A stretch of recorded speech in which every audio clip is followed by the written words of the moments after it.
Estimados amigos, es un placer estar de nuevo con ustedes. Juan Ramón, encantado. Igualmente, Rodrigo. Este es el primer programa y estamos aquí en directo, como dicen en televisión americana, en vivo, porque los hechos que se han producido y que tienen que ver con la captura de Nicolás Maduro son hechos de último momento. Nosotros mismos nos hemos sorprendido estando en un pequeño periodo de vacaciones navideñas, al amanecer del sábado, todavía en la Florida, y saber en la madrugada de que ya Maduro había sido capturado. Afortunadamente teníamos el viaje programado para el día de ayer sábado y aquí estamos con Juan Ramón Martínez, que me imagino que también estaba poltronado muy bien comodito ahí en su casa. Pero el deber con la teleaudiencia obliga, porque hay que despejar muchas situaciones que de este capítulo, que es el último capítulo del señor Nicolás Maduro, van a revertirse sobre Honduras. Porque Honduras forma parte de este esquema, desgraciadamente, cuando el gobierno del Partido Libertad y Refundación Libre se involucró con el Cartel de los Soles. Al involucrarse con el gobierno de Nicolás Maduro, se involucró con el Cartel de los Soles. Mel Zelaya y una parte de gobernantes del famoso Foro de Sao Paulo fueron mencionados por el general El Pollo Carvajal en la Corte del Distrito Sur, y ahí se está ventilando este juicio. Tarde o temprano vendrán las acciones sobre Honduras, porque esto no se va a quedar aquí. Agarraron a Nicolás Maduro y terminó todo.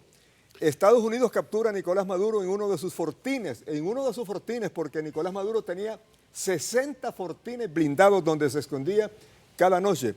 Y ahora ya está encarcelado en el centro de detención de Brooklyn. A las 3 de la madrugada del sábado 3 de enero, la fuerza de Delta, que es la élite de Estados Unidos, logró romper el fortín de Maduro, donde dormía en la madrugada. Fue llevado en helicóptero a uno de los portaaviones que permanecía anclado frente a Venezuela y luego fue trasladado en un avión hasta Nueva York y de ahí en helicóptero conducido hasta la DEA.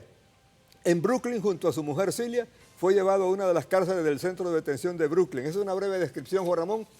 Esto era para no creer. Mucha gente decía, ¿y cuándo se lo van a llevar los gringos?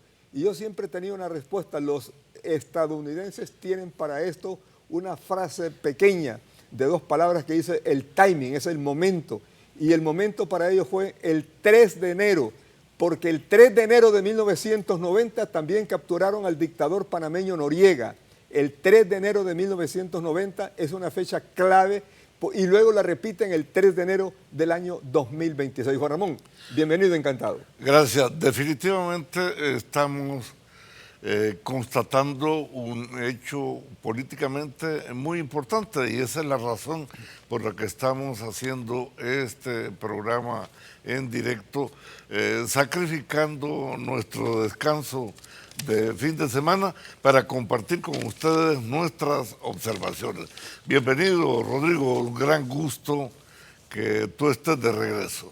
Bueno, Juan Ramón, creo que la captura de Nicolás Maduro, aunque por momentos nos provoca una conmoción, porque la conmoción no solamente es nuestra, es mundial, era una crónica ya anunciada. Es decir, cuando Estados Unidos colocó tantos navíos de guerra, tantos portaaviones, tantos submarinos nucleares, la gran cantidad de aviones, la gran cantidad de gente, los marines que habían casi 10.000 marines a bordo de los portaaviones, no le iba a poner ahí por hacer un desplante publicitario, por hacer un show, no. Era obviamente la persecución de un gran objetivo que era capturar a Nicolás Maduro.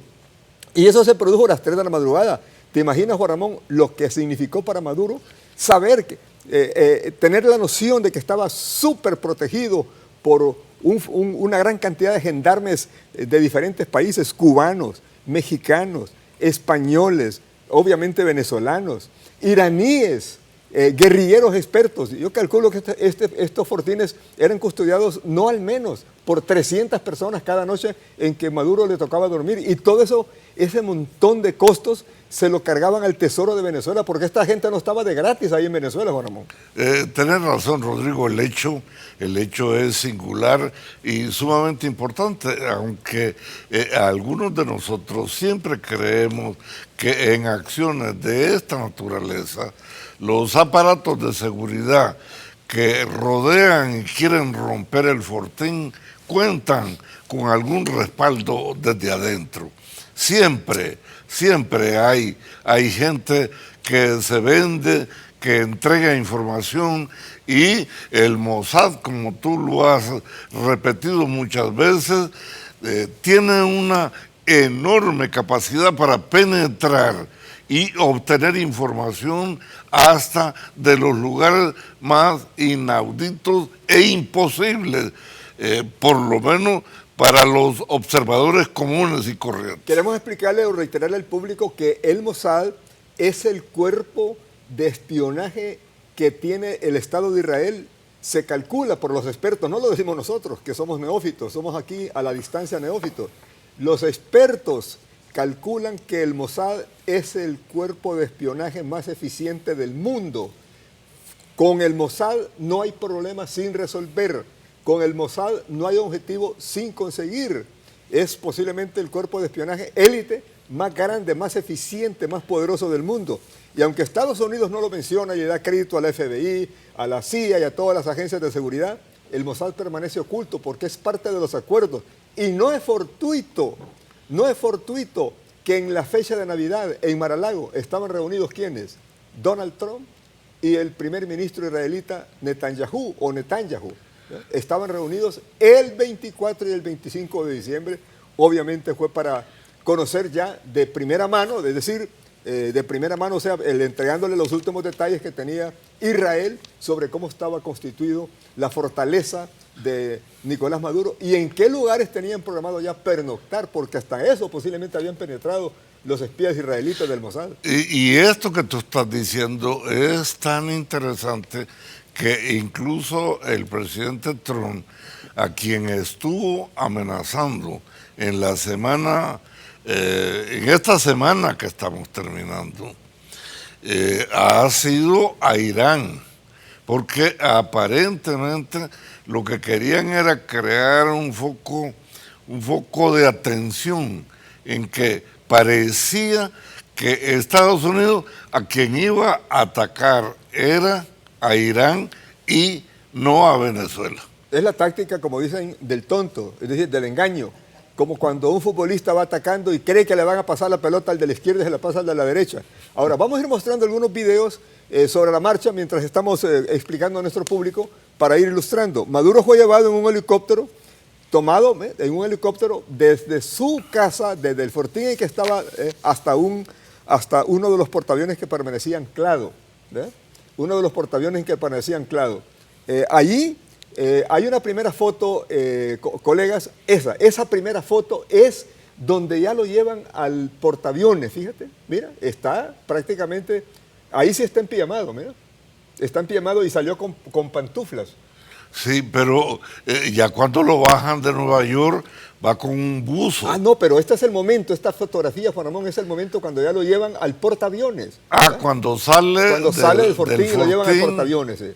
Y no sale en pijama, ¿verdad? Como algunos otros gobernantes cuando les ha tocado este tipo de circunstancias. Pero sí salió en chancletas, en pantuflas. Claro, pero míralo con su camisa y con su pantalón normal. Y con la cara mucia que ya se ve que no, es que tiene que ser difícil. Mira, para la gente de poder, Rodrigo, perder el poder es preferible a la muerte.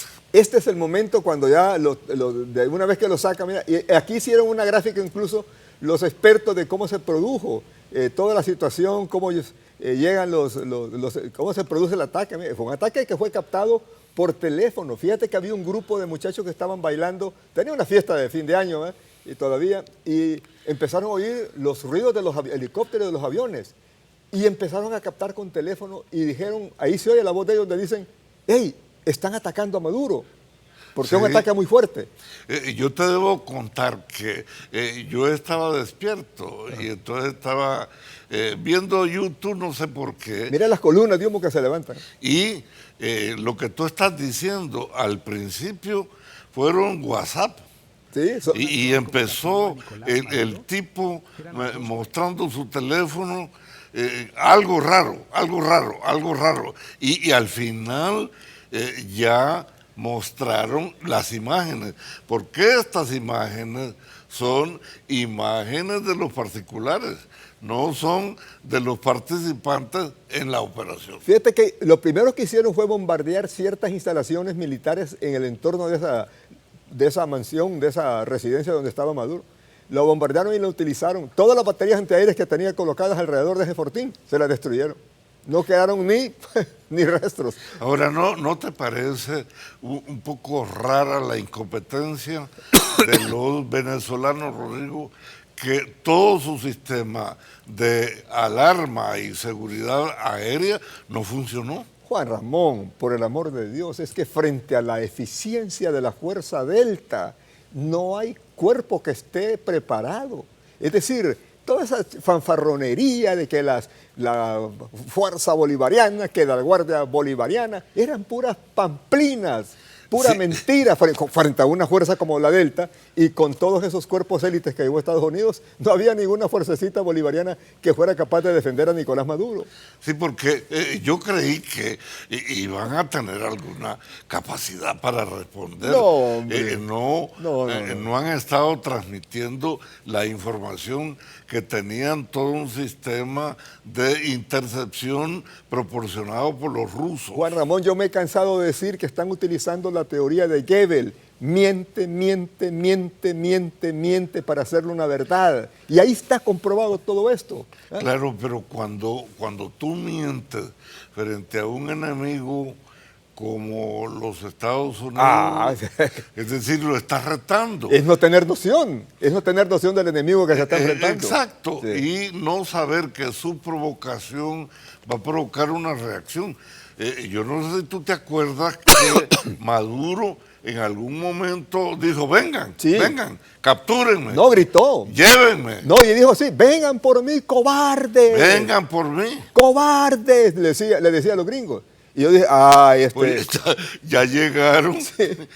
No, pura payasada. No se pudo defender. Pura payasada de Nicolás Maduro, porque en el fondo para mí Nicolás Maduro lo que fue un payaso agresivo, Josiva, y peligroso. Ahora, Maduro fue trasladado en avión hasta Nueva York.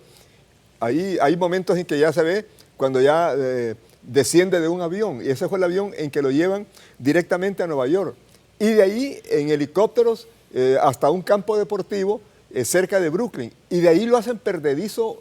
Perdedizo es el término que utilizan para hacer un montón de vueltas alrededor de la Estatua de la Libertad en helicóptero. Dieron como 6 vueltas. Para desorientarlo. Para desorientarlo, y que no supiera dónde iba, pero ya toda la televisión había dicho que iba para el centro de detención de Brooklyn. Pero lo desubicaron. Es una táctica que forma parte de un protocolo. Ahora es interesante observar cómo es la cara de un hombre derrotado, capturado. Mira. La arrogancia, la vocación por bailar se le fue al cielo. Y renquea, cojea. Maduro, sí. yo no le había visto esa parte, cojea, mira, de la pierna izquierda. Pero es que yo creo que lleva unos grilletes en los pies. Es probable, ¿verdad? Es probable, sí, tiene razón. Es por eso. Sí. Va esposado de manos y de pies, entonces. Sí. Porque puede salir corriendo. No, hombre. No, ese es el fin de los grilletes. Bueno, una vez que fue trasladado, mira, ahí va humillado, mira, ahí va libre, pero siempre va cojeando, mira, va cojeando de la pierna izquierda. Y ahí ya no va con grietas. No, ya no va con grietas. Y además, es que Maduro es payaso hasta el final, iba saludando en su inglés, porque él no habla inglés, es en su inglés, ¿eh? Decía, good night, decía, Happy New Year, ¿eh? En el inglés champurreado. Pero además eso que anda en la cabeza, que es un gorro. Un gorro. Sí, es un gorro tipo conejo, ¿eh? Pero se lo deben haber puesto los que lo capturaron para ridiculizarlo, o él se lo puso. Él se lo puso porque es que estaba haciendo frío. Óyeme, nosotros que estuvimos en Orlando toda la semana, es un frío que lo descalabraba a uno. Y en Nueva York hay más frío. Ahí está, hay temperatura de 3 grados, 2 grados. Ahí va Nicolás Maduro. En Brooklyn, junto a su mujer Cilia, fue llevado a una de las cárceles del centro de detención de Brooklyn. La cara que le vi ahí a Cilia, que ya la vamos a mostrar, es una cara arrogante, así, con una sonrisa socarrona, como quien dice, aquí estamos, somos nosotros, los Maduro. ¿Qué? Compareciendo, es decir, ella, una mujer apuesta, no muestra, yo no le vi ninguna señal, Juan Ramón, de aflicción. Pues eso no de lo vi, arrogancia. Rodrigo. Yo sí lo vi, en algún momento la vamos a tener aquí, lo cual significa que no saben lo que les espera. Ni ella ni Nicolás Maduro no saben lo que les espera. Normalmente las personas que pasan por una situación traumática como eso, no hayan cómo reaccionar, no están preparados. Yo creería que sí. Yo creería que sí. Es decir, No, es que mira, hay una diferencia entre la cara de Nicolás Maduro y la cara de Cilia. Maduro, desde que lo capturan, se le ve la cara mustia, la cara de aflicción. Sabe que está perdido, está en manos de los norteamericanos. Por eso es posible, Sí. como dicen algunos observadores internacionales, que él siente que lo han traicionado. Y entonces esa es su cara. Cilia no tiene capacidad para reaccionar de la misma manera que su marido, como es natural. Es probable que lo hayan traicionado, Juan Ramón. Yo creo que más bien este es un trabajo intenso de espionaje. Claro. Que lo llevó hasta donde estaba Maduro esa noche. Ahí está Cilia, mira. Va con una cara así como arrogantona, como que aquí no ha pasado nada. Como que no se da cuenta. Maduro sí se ve la cara de aflicción cuando ve todo el... Él sabe lo que le ha pasado. Aquella gendarmería gringa que lo está escoltando, dice, aquí no hay por dónde saltar. Ella no, ¿verdad? De repente ella cree que va para Disneylandia. No, yo creo que no ha salido del estupor.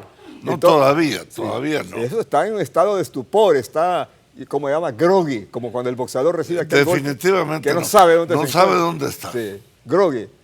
Ahí llega, mira, hay un momento en que va suelta y hay un momento en que hay un gendarme la agarra del brazo, porque eso es lo normal, ¿verdad? Ahí sí, ahí la agarran ya la sostiene. Ella va con una sonrisa así como desinhibida totalmente, desinhibida del momento. Estos son los instantes ya en que ya son conducidos a la nueva realidad de los Maduro. Es la instancia más fuerte de Estados Unidos que persigue la droga, el Departamento de Estados Unidos antidroga de los Estados Unidos. Ahí está, este es posiblemente las tomas que estuvo lanzando la CBS de los Estados Unidos. La CBS fue la cadena que le dio cobertura interina. Desapareció por completo aquí la CNN, más bien CNN estuvo reproduciendo a la CBS, que es cuando los grandes monstruos de la televisión gringa se imponen, ¿va? La CBS captó esto desde que agarraron a Maduro, desde que lo montaron al helicóptero, desde que al avión, después al helicóptero, después a la DEA. Todo tenía el sello de CBS, ¿verdad? CBS. Pero es que es natural, esa cadena es una cadena de derecha más inclinada al presidente Trump. En cambio, a CNN él la rechaza. No, la CBS la CBS descalifica. Perdón, Juan Ramón, la que está más próxima a Trump es la Fox News. No, CBS es el gran emporio judío, de los grandes emporios judíos de la televisión de la época del 1950. De CBS es donde estaban los grandes presentadores. Hubo un tiempo en que comenzó ahí Walter Cronkite, que después terminó en la NBC, y ahí se retira. Y Sullivan. También Peter Jennings, todos esos presentadores, Tom Brokaw, ¿verdad? Sí. El mismo Dan Rather. Dan Rather se retira en CBS. Ahí estaba en CBS cuando lo retira George Bush, hijo, que le pidió las muestras cuando lo acusó Dan Rather de que Bush no había hecho el servicio militar. Y entonces vino Bush y le mostró todos los documentos y le dijo o se desmarca y se desmiente usted y pide disculpas o se retira, y entonces él prefirió retirarse de la televisión en aquel momento. Claro, un hombre de honor. Yo creo, Juan Ramón, que esto es sumamente impresionante lo que estamos viviendo todavía en estas horas del domingo, cuando los analistas, diferentes analistas que están formulando sus comentarios, que quiero decirte, hubo un colega al que yo he admirado mucho, que es Juan Carlos López de la CNN, que lo vi tan desubicado al pobre que dije, parecía un aprendiz, haciendo conclusiones, comparando, por ejemplo, el caso de Nicolás Maduro con la captura de Eichmann, el famoso criminal nazi de guerra, y dije, pero ¿cómo puede confundirse? Son dos cosas distintas. Eichmann fue un criminal de guerra, involucrado en el Holocausto, pero Nicolás Maduro está nada más conceptualizado como un narcoterrorista, un criminal narcoterrorista. Son dos situaciones diferentes. Pero además, no pueden ser juzgadas de la misma manera. Además, Rodrigo, se trata de un gobernante.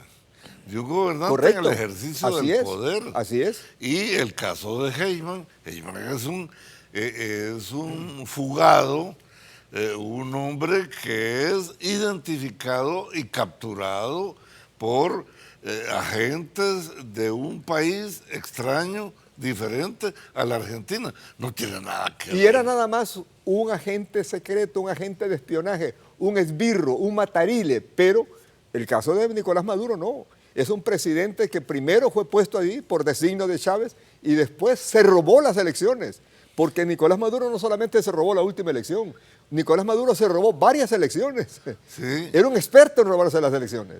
Con el apoyo de tu amiga, la venezolana Tibisay. Tibisay Lucena, que murió el año pasado, pero dejó la escuela de fraude. La escuela de fraude venezolana estuvo en Honduras para las elecciones del 30 de noviembre. Estuvo aquí trabajando por casi un año y pagada con fondos hondureños que salían de la Secretaría Especial que manejaba el señor Salgado, que le decían la vaca intelectual. Bueno, Juan Ramón, esto es la parte inicial donde Nicolás Maduro es capturado. Creo que aquí esto es un hecho verdaderamente histórico, es un hecho inédito, porque todo el mundo pensaba que no, es que los gringos están temerosos, que le tienen miedo al ejército bolivariano, que lo que dejó Chávez era una cosa invencible, algo así como más fuerte que el ejército de Napoleón, más fuerte que el ejército del Imperio Romano, más fuerte que el ejército de los aliados. Una barbaridad. ¿Qué Entonces, comparación? que nunca lo iban a capturar a Nicolás Maduro. Mel Zelaya se atrevió a decir, dije, primero cae Donald Trump y no Nicolás Maduro. Comentarios como esos, ¿verdad?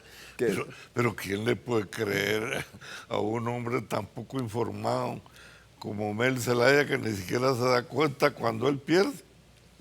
Bueno, pues ahí está. Yo creo que ya este es el fin de un capítulo importante que le pone un detente al foro el foro de Sao Paulo del socialismo del siglo XXI, porque la caída de Nicolás Maduro no significa solo la caída de un gobierno, es que pierden la plataforma que sostenía a una serie de países que está basada en la explotación del petróleo, que aquí es donde tenemos que entrar. ¿Qué fue lo que llevó definitivamente a Trump a capturar a Maduro? ¿Fue realmente liberar a Venezuela o fue para preservar la fuente de petróleo más grande del mundo como son las venezolanas? Que, por cierto, ese petróleo abastece mucho a China, abastece mucho a Rusia y también a Estados Unidos. El problema es que Maduro entró en controversia con las grandes firmas petroleras de Estados Unidos, entre ellos la Exxon, ¿verdad? Y la otra petrolera que es muy grande, bueno, 3 petroleras del estado de Texas. Entonces, eso puso en alerta al gobierno de Estados Unidos, porque que todo el petróleo de Venezuela fuera puesto a disposición de China y de Rusia no le convenía a Estados Unidos. Entonces, muchos analistas dicen que más que liberar a Venezuela, el paso que dio Trump al capturar a Nicolás Maduro fue para preservar y asegurarse las principales fuentes del petróleo del mundo que están ahí en Venezuela. Pero además, Rodrigo, tú pasas por alto que el petróleo venezolano ha estado circulando hacia Cuba, oxigenando a una economía que está al borde del colapso final, que no puede mantener operando sus 5 centrales principales y obliga a la población. Nosotros comentamos en tu ausencia que una turista rusa se quejaba de que no había agua, no había luz, ni había nada, y toda la gente la abordaba para que vendiera los dólares que llevaba.